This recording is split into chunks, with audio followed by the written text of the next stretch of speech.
Okay, it's Saturday, November 11th, Veterans Day. We're here at the Boston International Book Fair. It's 2017, and we're interviewing Abby Schoolman. And Abby, we need to know from you something about your family background, brothers and sisters, what your parents did, where you lived, high school, college, whatever. Sort of bring us up to that point in your life. Okay. I'm a native New Yorker. I grew up in Manhattan and then in Westchester, and but my father, who's a rabbi, got a gig in Miami when I was in high school. So I went to high school in Miami, which was wonderful. I can imagine. And I have an older sister, 1 year older, who's an academic, and my mother is a teacher of French and Spanish. And so I grew up in a household full of readers. We never needed bookends, let's put it that way. And multilinguals, all subjects of all kinds. And my parents are art and music lovers, so I was raised being taken to galleries and museums and listening to classical music and all kinds of, I guess you would call it cultural enrichment now, but that's just what they were like. And I think that I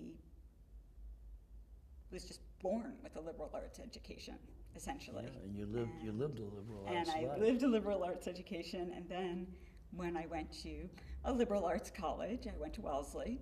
Good school. Thank you. I think so too. Definitely the best choice I ever made. Yeah. I started as an English major, and when you have to formally declare a major at the end of your, or middle of your sophomore year, I looked at the course catalog and I thought, I can't find any more courses that I want to take. I don't want to do this. And I freaked out. I thought my whole life I was going to be an English major.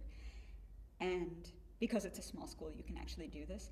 I read the entire course catalog. Wow. And I just marked every class I thought was interesting. And I couldn't find, you needed 8 courses. I couldn't find 8 in a single department. Really? That would make a major.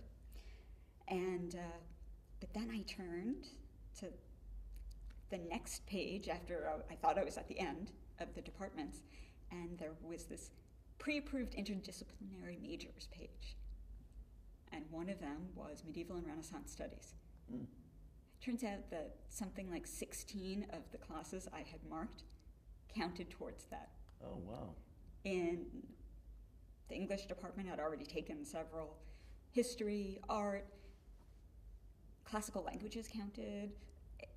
It was incredible. And then there were a couple of courses, fun ones like Arthurian legends from the earliest mention of King Arthur to Monty Python that were just for that I like the course. Monty Python part. And it was really fun because you know why you're laughing. Yeah, I know. It's really, I mean, Monty Python is wonderful. I've seen Holy Grail many times already, but then when you really know why you're laughing, it's really funny. And I thought, that's wonderful.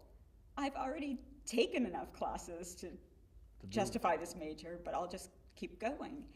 And that gave me lots of latitude to indulge my intellectual interests in other areas.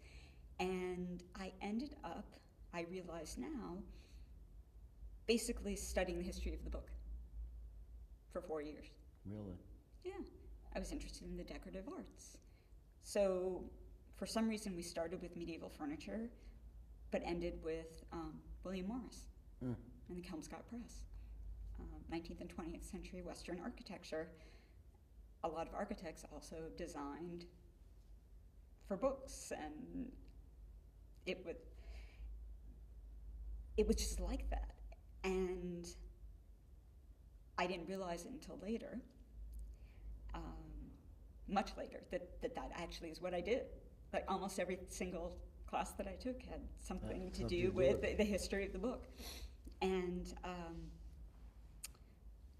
So essentially, I was born to be a bookseller, and I didn't know it.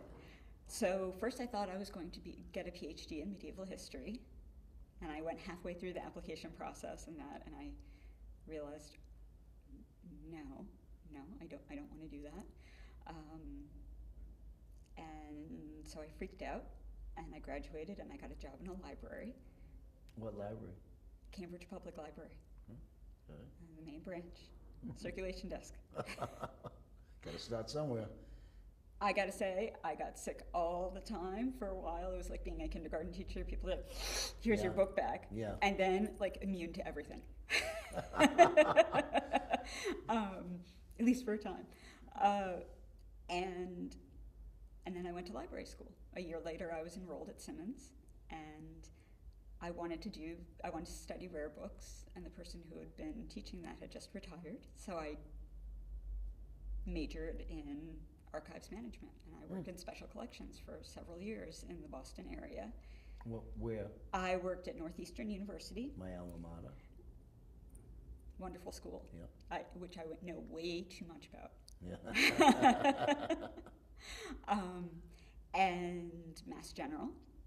I actually established the archives at Mass General. I worked under the bleachers of the original operating theater. That's where they threw things. Yeah.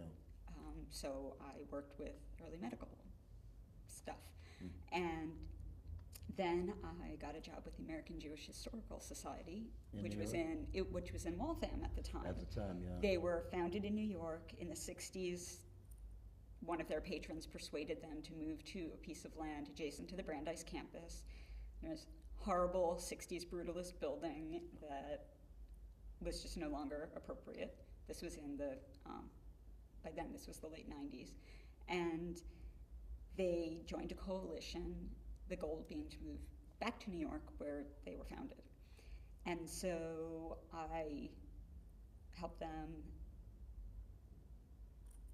review every single piece of paper, basically.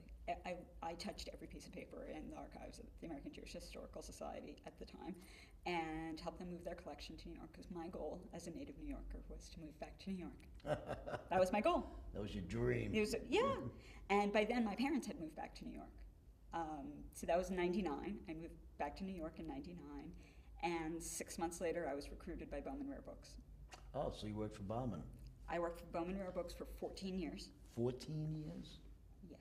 How come so long? Because they're wonderful. Oh, okay. They're wonderful. I loved my job so much.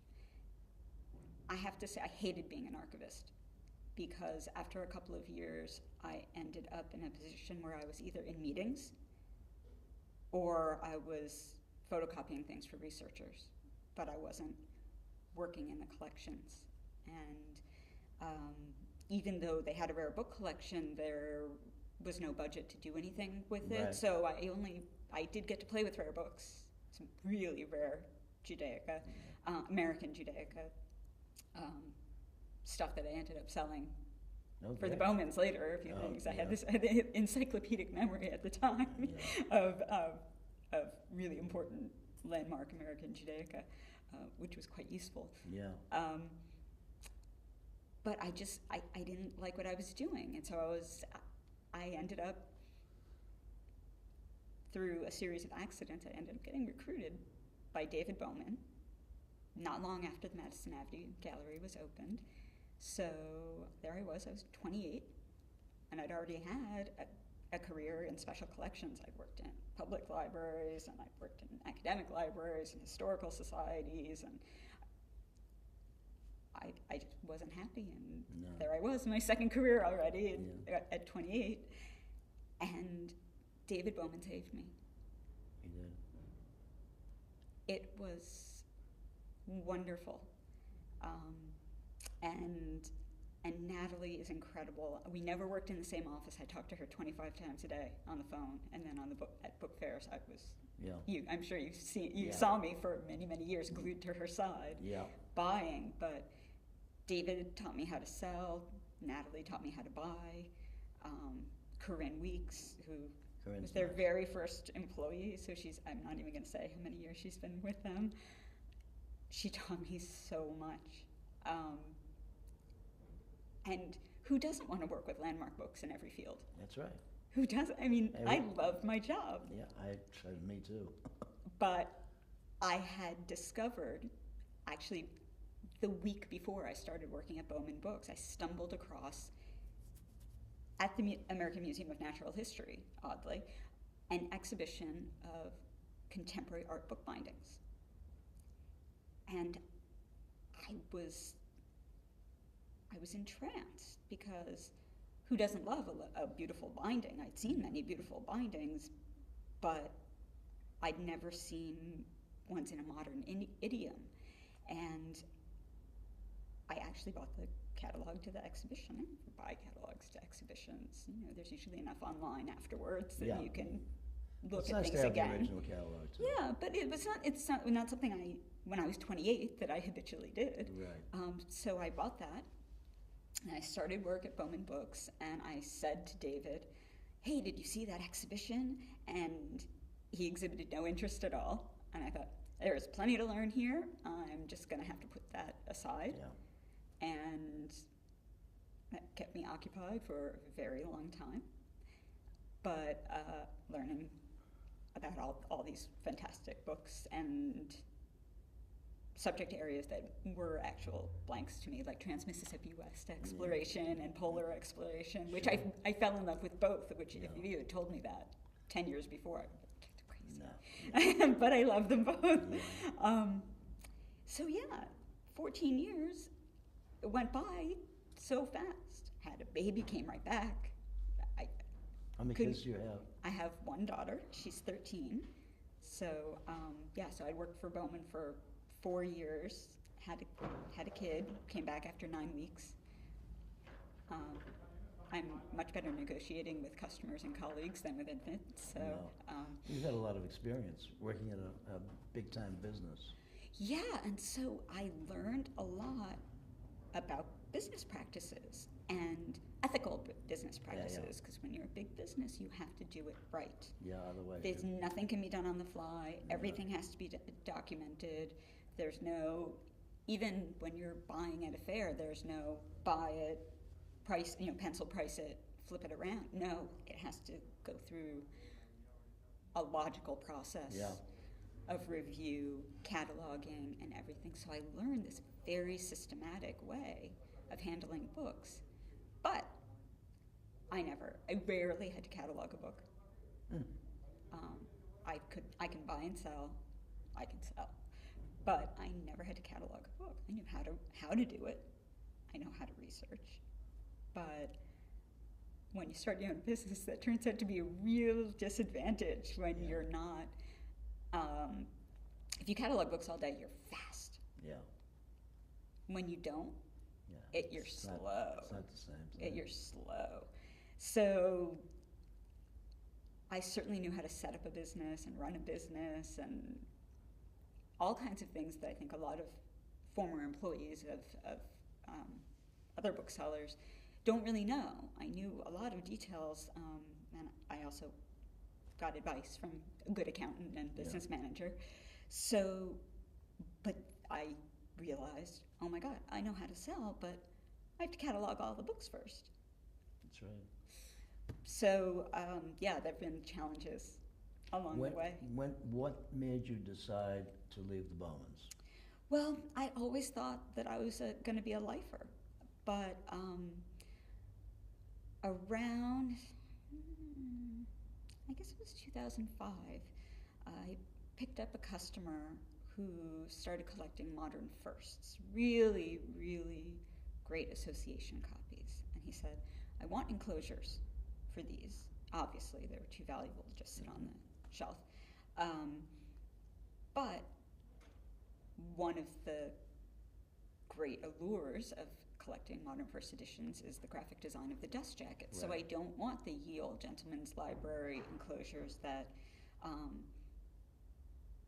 Bowman, as well as every other dealer, has made for their new books, and their modern books as well as their older books. He said if I wanted my library to look like that, I would buy older books. And so my job was to find a binder who could do in leather because it was a really nice collection. We didn't want anything kind of half-assed. Am I allowed to say that? Yes. So my job was to find a binder who actually could do that kind of work. And I found a guy who'd been trained in England, he's British, who had moved to New York several years before, who that was his specialty. He did everything, but his love was art bookbinding. And he's like, yeah, I can make boxes. There's lots of things you can't do in leather, like I can't copy the jackets, but yeah, I can do it. And we worked together on that project for 8 years. Oh, great. And during that time, it rekindled that interest that I had stumbled upon just before working at Bowman Books. And also at the time, it was very difficult, if you didn't know where to look, to find more information online. Yeah. Even though this wasn't that long ago, the organizations that run competitions didn't have the stuff didn't have the competition images online. You couldn't. Many dealers in the ABAA handle a few bindings here and there, but I had no idea. And this wonderful binder cracked open the world for me, and he clued me in, and I got obsessed. And the Flex became my crack dealers. I started buying exhibition catalogs from the last 20, 25 years, and books about bookbinders, and from, say, like the last 50 years, some of whom are still working. And I got really into it. And after 10, 12 years of selling the same kinds of books to the same kinds of customers, after a while, it became a little rote, and I got a little bored, and I had this other interest. So in 2013, I decided as a hobby I would start writing a blog just on contemporary art bookbinding in the Americas, because the Brits have their act together, in France they have their act together and everything, but it was very difficult to discover who the great binders were in the United States, Canada. Argentina has a really big tradition of binding, and this particular binder was explaining to me, he was telling me, this person's really good, and it was really difficult to find information except in these catalogs that I was buying from Oak Knoll. And so I started blogging, and my blog became really popular. And there were some changes in my life, and over that year, that made me kind of think, I don't know, it would be my dream job to work with these books, but I don't know who the customers are because that's not what I sell. And but one day I just thought, I really, because of other things going on in my life, not because of David and Natalie, who I adore, so it was very hard. It was very hard to leave them. It was like ripping off a Band-Aid. I called them when I knew they would be together, then not at the office, and I cried, but I was like, I have to do my thing. I have to do my thing. I was over 40. We have to be realistic when we are in our 40s and we're working for long-established dealers, that unless you're working for Mags or someplace like that, the firm's not going to last forever. You have to fly birdie eventually. So I did it, and I did it in the most perverse way possible. I did a specialty that Bowman Books didn't do, so I had no customers to take with me.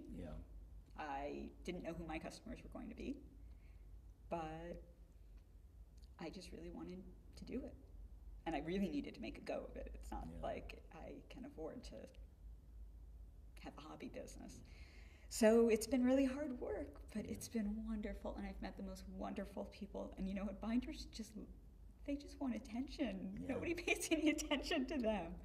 And so they've really welcomed me, and I've never bound a book in my life. I have no desire to bind a book in my life because I know what the best is, and I know I can't do it. I don't have the hand skills.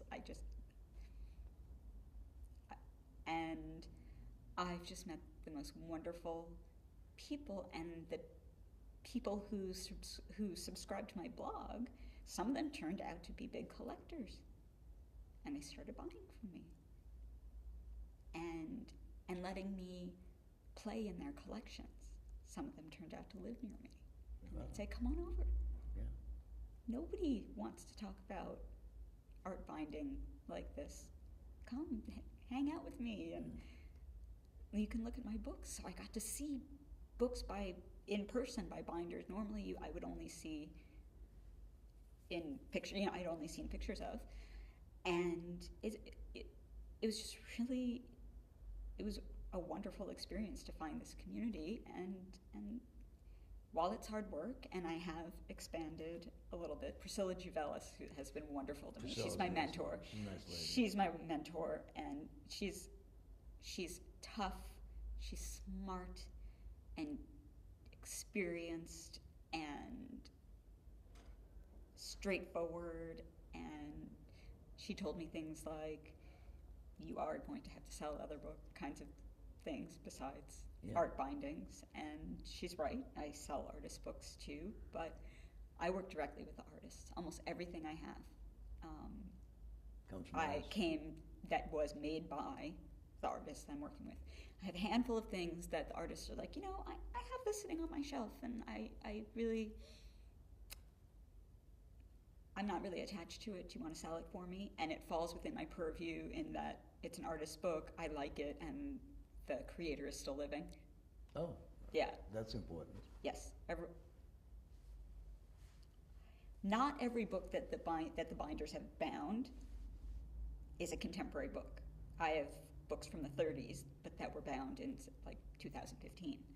But at least the binders, and when I handle an artist's book, those people are living, and I'm working with them. But I do have a handful that fall into that category, but I've never met that particular printer or artist because they came from someone else's collection. But so it's been great, and a crash course in artist books, because I came through the other way, through art binding, and then I had to learn about the books the binders like to bind, and I'm completely open with that I'm a baby in terms of my knowledge of. Do you have a shop, or do you work out of the house? I work out of my apartment, and I have a husband and daughter, and our apartment is small. We live in Manhattan, so I have to make it look like our home. Yeah. And so if you walked into my apartment on any given day, unless I was prepping for a show, so I had my trunks out, you would never know that I was running a business out of that place. The books are either behind frosted glass, so you can't actually see. You can see, there are tons of bookshelves everywhere, but the books that are visible are just our family's private books. The stuff that's for sale it's behind frosted glass or in drawers. And my desk is in my bedroom. And I have to work clean. No messy. It forces me to have no messy desk, no piles of to be cataloged, because I can't have stuff out. I also have 2 cats, and they're not good with the books. Some people, their cats hang out, and leave the to be cataloged pile alone.